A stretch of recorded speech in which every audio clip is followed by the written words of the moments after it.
घोटाले पे घोटाले करते हैं, भ्रष्टाचार आज भी जिंदा है, पिछड़े में हम गिनती होते हैं, इसलिए तो बिहार शर्मिंदा है।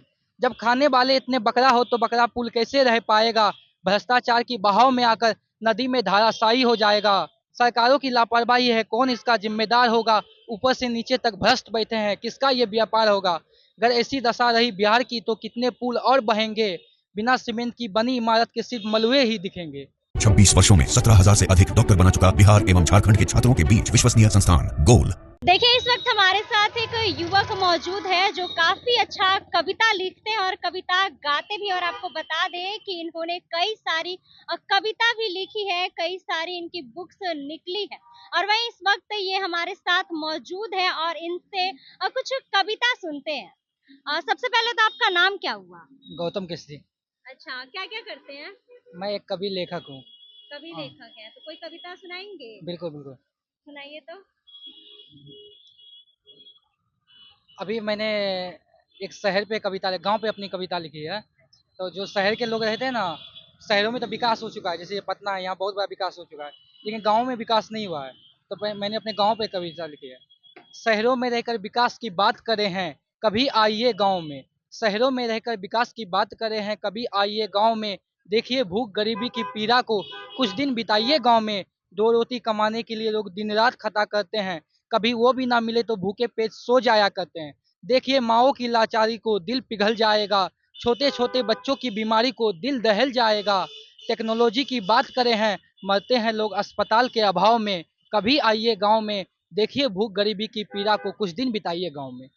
अच्छा, मनीष कश्यप पे भी गाना आप लिखते हैं और कविता भी गाते हैं, कविता भी लिखे हैं, जी जी, तो सुनाएंगे? बिल्कुल।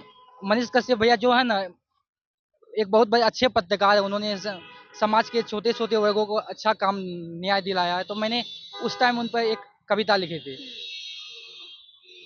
पत्रकारिता का नवदीप बनकर वो क्रांति लाया था। पत्रकारिता का नवदीप बनकर वो क्रांति लाया था। सत्ता के गलियारों में किस तरह आंधी आया था।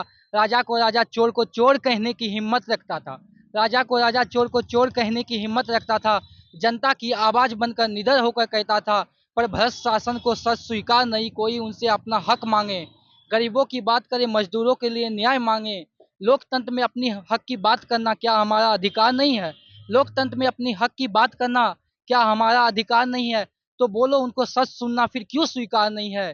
कीड़ों मकोड़ों की तरह मरना क्या यही हमारा मुकाम है? 47 में हम आजाद हुए थे, तो फिर क्यों अब तक गुलाम है? वाह, बहुत खूब। तो आप मुझे ये बताएंगे कि मनीष कश्यप से आप कितना प्रेरणा लेते हैं?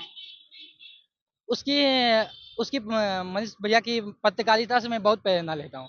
वो जब गांव कस्बे में जब माइक लेके निकलते थे तो मतलब वो कभी डरते नहीं थे, वो निडर होके मतलब अपना काम करते थे। उसी तरह मैं लेखनी भी निडर होके करता हूँ, मैं डरता नहीं हूँ।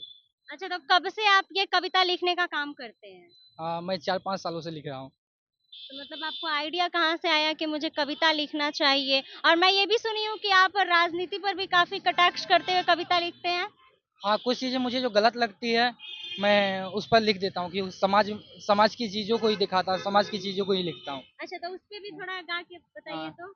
एक अभी हमारे बिहार के एक जिला है, अररिया जिला, वहाँ पे बिहार में तो ऐसे काफ़ी पुल टूट रही है, वहाँ पर हाँ, भी एक हाँ। पुल गिरी है। तो पुल का बकरा नदी के जगह पे वो पुल है, तो मैंने उस पे लिखा था। घोटाले पे घोटाले करते हैं, भ्रष्टाचार आज भी जिंदा है। घोटाले पे घोटाले करते हैं, भ्रष्टाचार आज भी जिंदा है। पिछड़े में हम गिनती होते हैं, इसलिए तो बिहार शर्मिंदा है। जब खाने वाले इतने बकरा हो तो बकरा पुल कैसे रह पाएगा। भ्रष्टाचार की बहाव में आकर नदी में धाराशायी हो जाएगा। जब खाने वाले इतने बकरा हो तो बकरा पुल कैसे रह पाएगा। भ्रष्टाचार के बहाव में आकर नदी में धाराशायी हो जाएगा। सरकारों की लापरवाही है, कौन इसका जिम्मेदार होगा। ऊपर से नीचे तक भ्रष्ट बैठे हैं, किसका ये व्यापार होगा। अगर ऐसी दशा रही बिहार की तो कितने पुल और बहेंगे, बिना सीमेंट की बनी इमारत के सिर्फ मलबे ही दिखेंगे। सफेद कपड़े पहनकर काले बाजार करने वाले यहाँ बहुत दरिंदा है। पिछड़ों में हम गिनती होते हैं, इसलिए तो बिहार शर्मिंदा है। बहुत अच्छा आपने कविता गाया है। और आपको ये बता दें कि जैसे कि आप बहुत पहले से ये 4-5 साल हो गया है, तो आगे क्या करना चाहते हैं? इसी में मतलब लगे रहना है, कविता लिखने में ही? हाँ, मैं एक आर्टिस्ट हूँ। अभिनय, मैंने एक्टिंग सीखी है मैंने। अच्छा। एक्टिंग सीखा है मैंने, तो एक्टिंग मैं करता हूँ और कविता लिखता हूँ मैं। कविता, कहानी ये सब मैं। तो आगे का मतलब क्या सोचे हैं कि इसी में रहेंगे कि कुछ और भी करना है? नहीं, साहित्य में और अभिनय में ही मैं अग्रसर रहूँगा, ये चीज़ें मुझे काफ़ी अच्छी लगती है। तो जैसा कि आपने सुना हमारे साथ गौतम केसरी थे और इन्होंने काफ़ी कविता भी सुनाई है। मनीष कश्यप पे भी कविता लिखते हैं और इसके साथ ही राजनीति पर भी कटाक्ष करते हुए ये कविता लिखते हैं और इस वक़्त इन्होंने वो कविता भी सुनाई है। अच्छा और कोई कविता है जो आपको लगता है कि बहुत अच्छा है जिसे आपको सुनाना चाहिए तो दर्शकों को सुनाइए तो?